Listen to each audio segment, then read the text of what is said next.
Hey y'all, welcome back to another episode of Niyah News. It's this episode 5. Yay! Period. So yes, this is Niyah News, where news to me is news for you, and I'm ready to jump right into it. So, first things first, what are my current faves? What am I reading? What am I watching? What am I eating?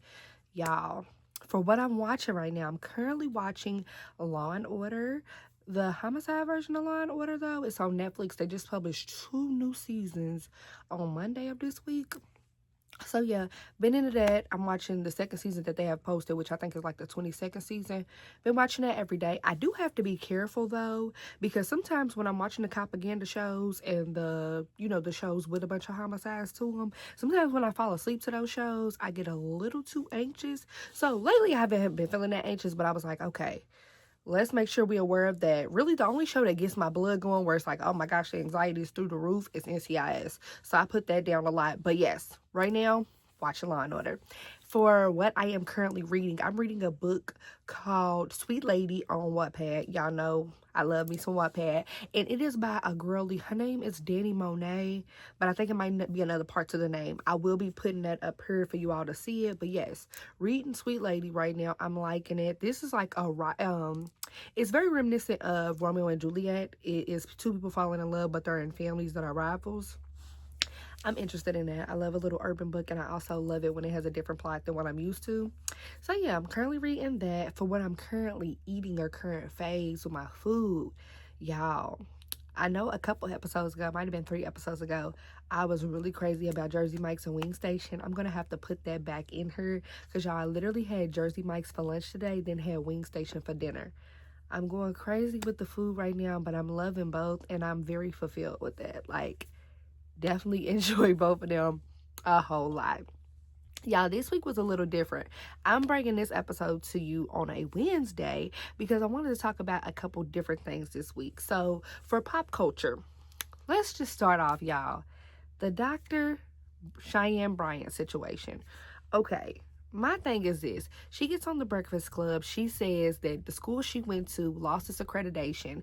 They gave the transcripts to a third-party service. She was no longer able to access that service because the service told her, or the service provider told her, that they only keep the records for 2 years. It had been past the 2 years. Okay, they also told her in order for her to get a refund, she would have to redo all the doctoral classes or the PhD classes that she already did. My thing is this. How did the degrees never come in the mail? As somebody who does have their bachelor's and as somebody who is pursuing their master's, I'm under the impression that degrees come in the mail. For my bachelor's degree, it came in the mail within a month of me graduating. Now, I've heard of people who've had to wait maybe 3 or 4 months for theirs to come in, but nonetheless, it came in the mail. So I'm wondering, where are all her degrees at? Even though the school has lost its accreditation, and when you were going to the school, it had accreditation, how did you not ever get your degree for your bachelor's, your master's, or your PhD? That's the first question. Second question is, you don't have any pictures? You mean to tell me that you're a black woman with a PhD and you don't have any pictures of you getting hooded? You don't have any pictures from your bachelor's degree with undergrad. You don't have any pictures from your master's when you was walking across the stage. And you don't have any pictures of you getting your PhD? Let me just say this. I think there are easier ways to scam. She could have been a life coach or called herself a motivational speaker from all she's been through and all she's had to pursue. The whole doctor behind it was just crazy. And then also, too, I couldn't believe it when she was just like, all of my sessions have been live, whether it was with Cam Newton, Shannon Sharp, all of my sessions have been live. People have been able to appreciate them and learn from them and this. I'm like, sessions have been live. As somebody, okay, you're saying you have your doctorate in counseling, and I'm under the impression that you're also, when you say things like sessions, I'm thinking that you're somebody who is licensed to actually be a therapist. Like, you have your license, you've passed your, whatever your state boards are, you've also had to adhere to a board of ethics. What do you mean your sessions were live? How were these sessions that are supposed to be protected by confidentiality ever live sessions? No, love, those are interviews. Those are what you call interviews. Those are not sessions. Also, too, when you are somebody who is supposed to be a doctor of counseling or any form of therapy, and also, again, licensed to practice these things, you don't get judged by the public. You're not judged by the public. You don't get to be judged by Instagram and Twitter and TikTok. No, honey, you have to adhere to a board who has a specific set of ethics and who can take your license if need be if you violate certain practices. What are we talking about? Because people love you. Like I said, there were easier ways for her to pull off a scam, okay? She could have been a life coach. She could have been a motivational speaker.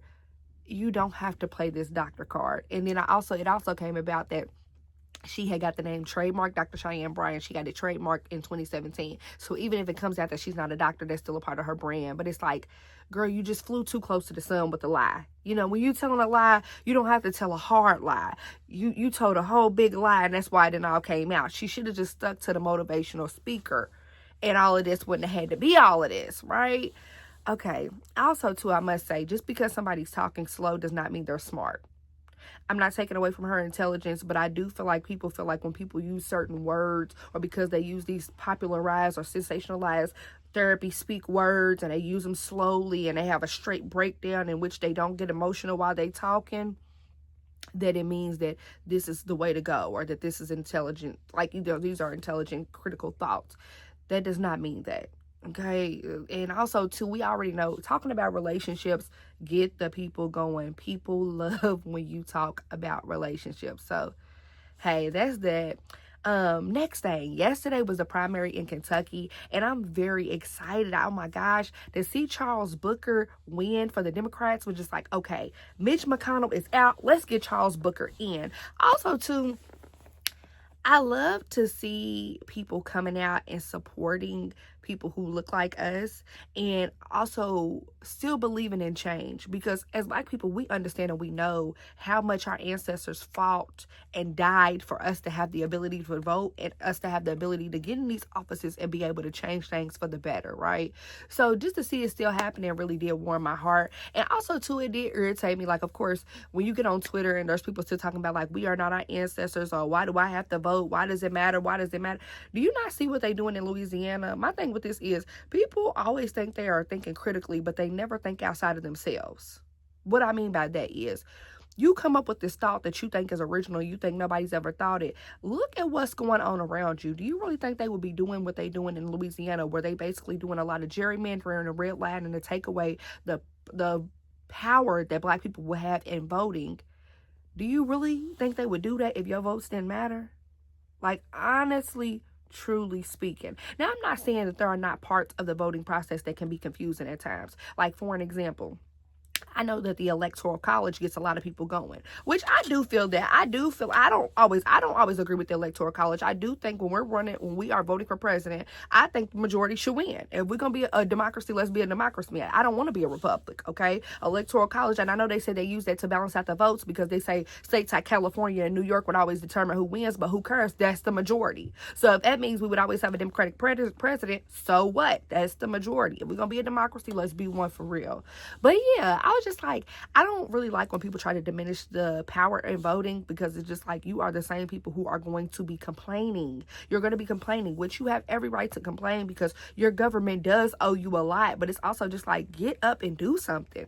Because another thing is, I don't think people realize how much work our ancestors, specifically Black Americans, did to get us to this point. Like, how much sacrifice went into it, how much organizing, how much the education went into getting into all of these parts. And it's also like, the same people who don't want to vote don't want to do anything. They don't show up for their elders. They don't show up for the children. They don't show up for their communities. They're not there for the back to school drives. They're not there for the turkey drives. They're not volunteering their time. They're not donating clothes. They're not doing anything but in the way. So it's just like, no. And also too, my thing is this: people on one hand want to say how they wouldn't vote and wouldn't do this, but on another hand would tell you how, oh, I would never, I would have been with Harriet Tubman, I would have never been able to stay in slavery. Well, no, you're actually somebody Harriet Tubman would have shot, talking about you can't get to the polls. Hey baby, you wouldn't have been a Harriet, you wouldn't have been with Harriet anywhere,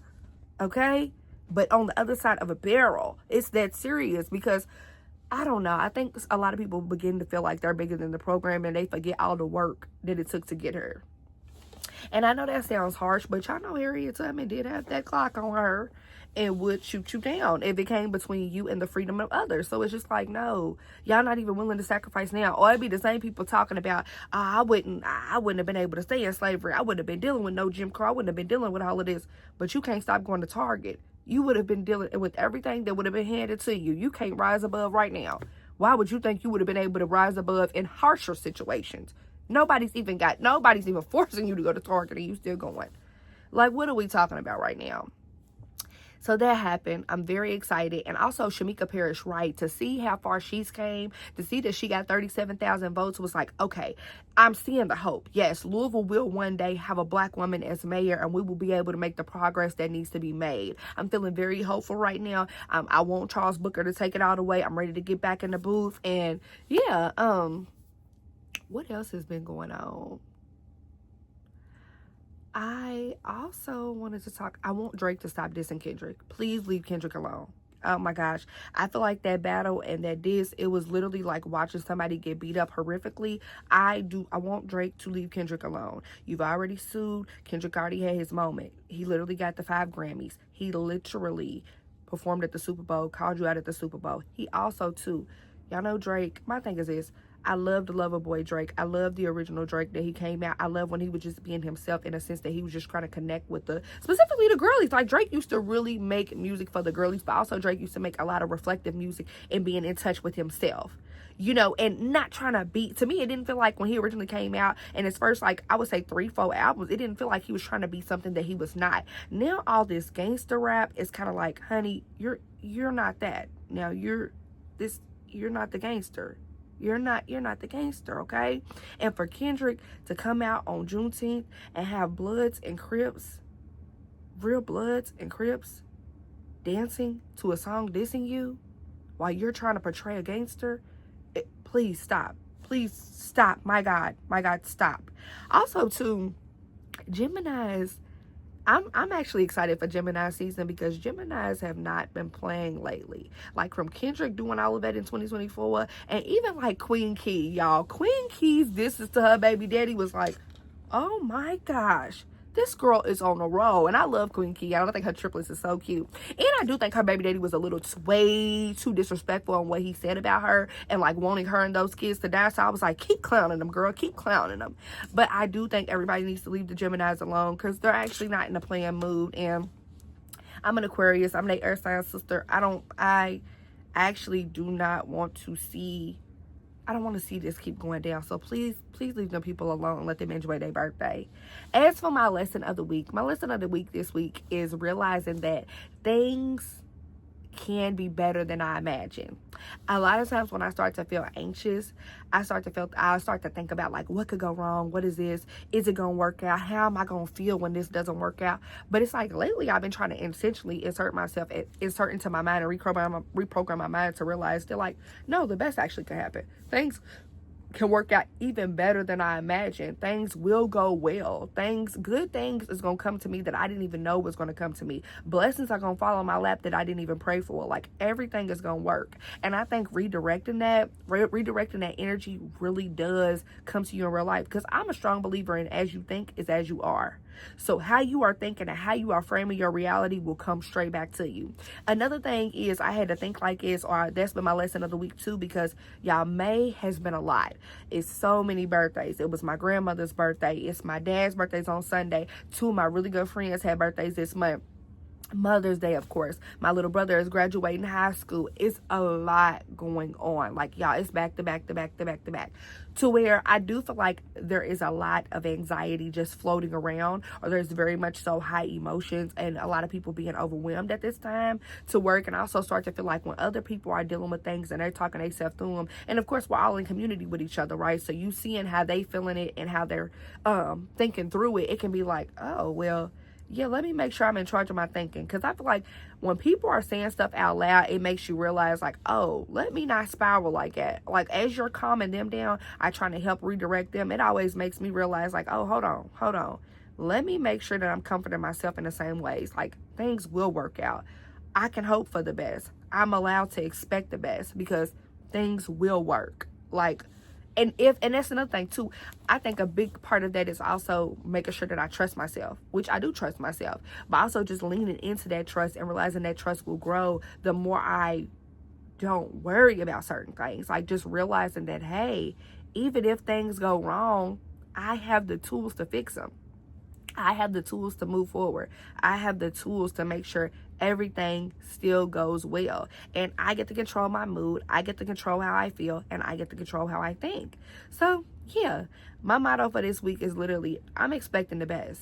Like, I am expecting the best. I'm expecting the best things to happen to me. I'm expecting the best things to be received by me. And I'm expecting everything to go well. So, I'm enjoying the week. I am a bit tired. My allergies are beating me up. Like, it's getting to a point where it's like, oh my gosh, every day it's feeling like tired. But we're making it. We are making it. Like I said, we hoping and expecting the best. Don't forget to like, comment, and subscribe. I am so happy y'all we made it to episode 5, and I cannot wait to see y'all next week. Also, don't forget, let me know if there's anything y'all want me to talk about. Leave it in the comments. And I will see y'all in my next episode.